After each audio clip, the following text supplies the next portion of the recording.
In this book, we meet the Devlins, and they are a high society family, I guess, with one problem child.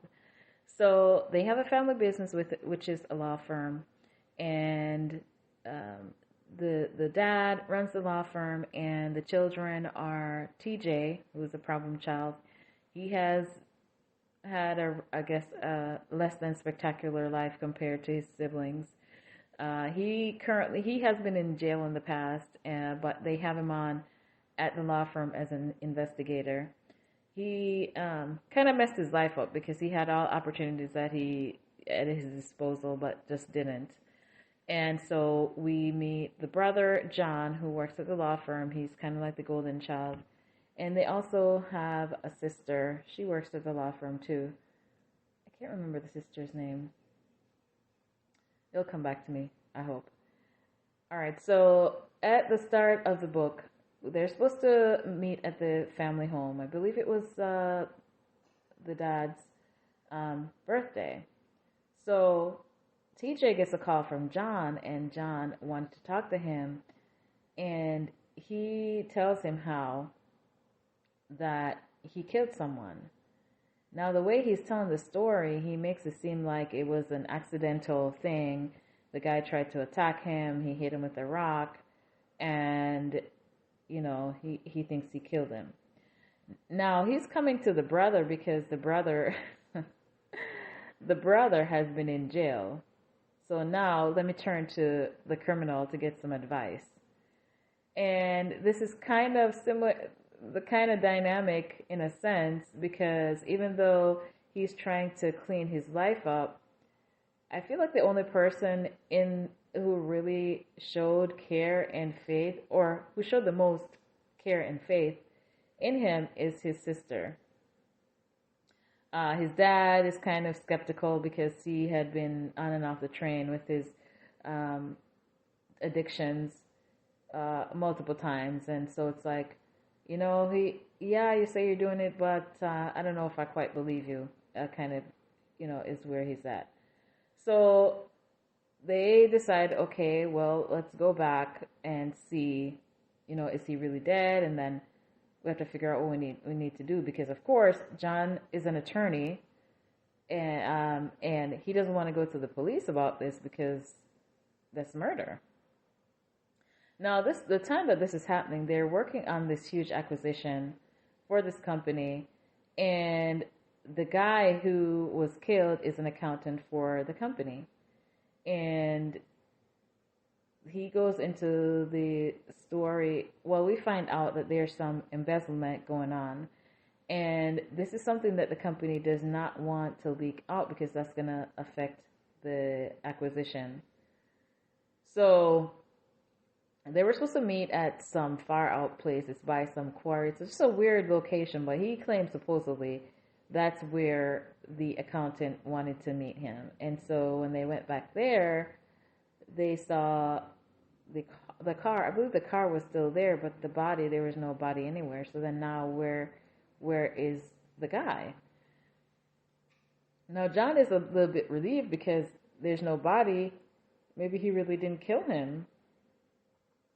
So TJ now is pulled into trying to help his brother cover up whatever has been happening. Now, of course, they left the dinner. The patriarch, the dad, was not happy with the fact that he was nowhere to be found. Like, where on earth were you? So to cover that they were missing from the dinner, the coward that his brother is, John, he told the dad how TJ had relapsed. Now, of all the excuses that you could have given anybody, and knowing that your brother is trying to prove himself to the family and he's really making an effort, why would this be the excuse that you're giving? So, of course, TJ was livid, and rightfully so. Like, why would you tell them that? Why would you come up with this excuse? So now he's trying to downplay it, and I had to tell him something, and blah, blah, blah. And I haven't relapsed.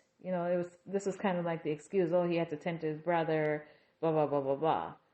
So he was not happy. But anyway, So they're trying to figure out what to do. There was no reports that the guy had died. And so, TJ's trying to help his brother or whatever. Now, we find out that John is a mess. Even though he's supposedly the golden child, he is kind of, well, we know that he wants to take over the law firm. The dad is supposed to be retiring, but, there's certain things that he needs to see before he retires, and John wants to take over the business. And so, of course, when you have those men in power, they almost never want to give up the reins. And so this is almost like an obsession of his, that he wants to be able to take over, and he wants the dad to move out the way and take over. And so we find out that what has happened here is somewhat stemming from that.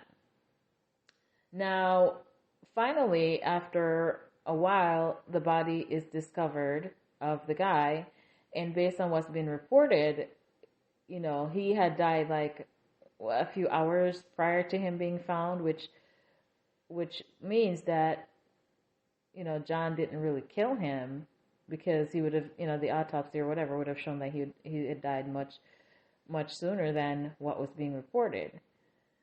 So, meanwhile, TJ is working with his sister to work on this case to bring, I guess, a civil suit on this pharmaceutical company who had done some real harm because they had conducted some trials on inmates at a prison. And so his sister wanted him to work with her on that, and there were things that he needed to do. So, he has good intentions, but then he's tied up in, trying to help his brother. And so, every so often when he's supposed to be somewhere, he's not.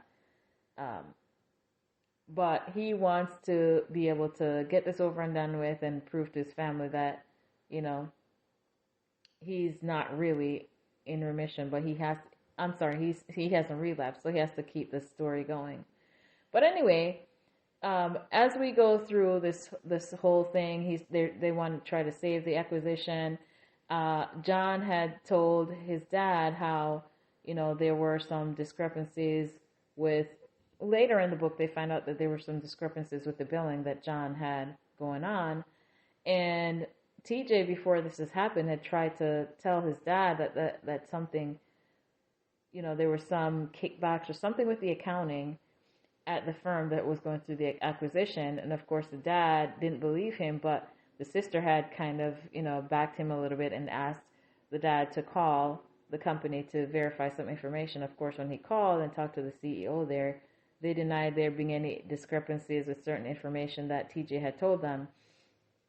And for that, because of the embarrassment and all that, he ended up getting kicked off, I guess, fired in a sense. There was also an incident that happened at the funeral of the accountant and the owner, the CEO. Yeah, after that, I think that happened after, that whole debacle with the questions that he had, and then he had shown up at the funeral. There was a huge altercation there, and so it's just things just kind of continued to go left for him from this whole thing that started out with his brother. But at the end of the book, we found out that John is just a snake, and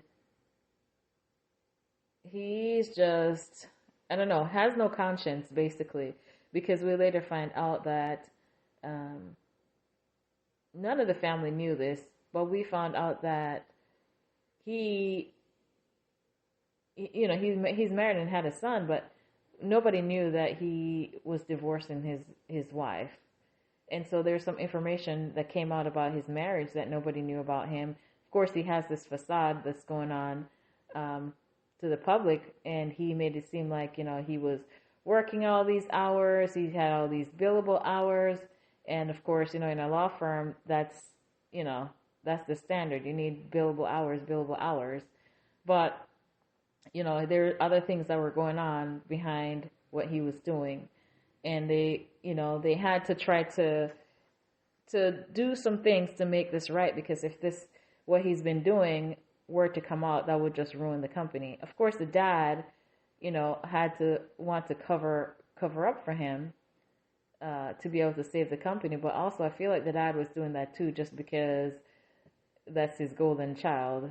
His first instinct, as far as the mom too, was to cover for him. So he was kind of spoiled, and I feel like maybe that led to his sense of entitlement in the things that he did. Um, and here is TJ, the black sheep in a sense, who's now having to try to clean things up for the family. And we also find out that as a result of what he had been doing, he got in trouble with the feds.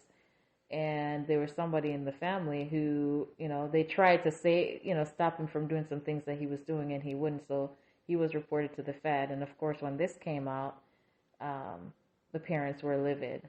So he ended up getting into a lot of trouble because of what had been happening.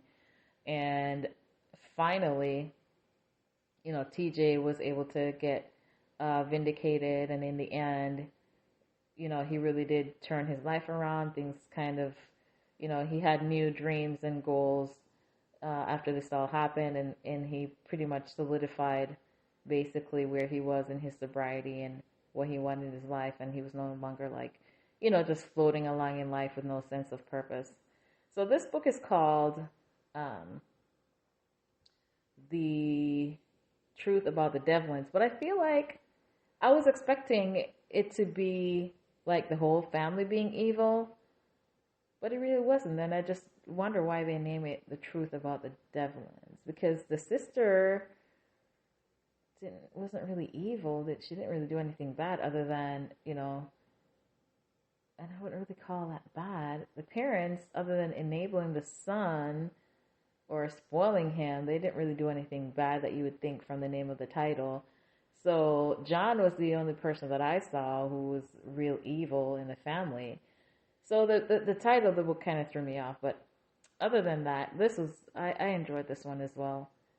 Just going along and figuring out what all happened and what's John's connection with this stuff, and the extent that he would go to cover things up and to be able to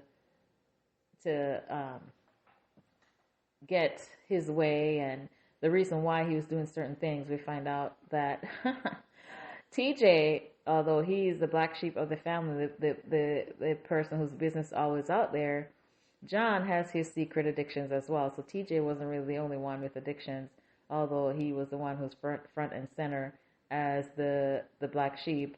But anyway, I did enjoy this one. I would give it a 4.2, around there, a little bit more than a 4. So if you have read or listened to this book, let me know your thoughts. Until next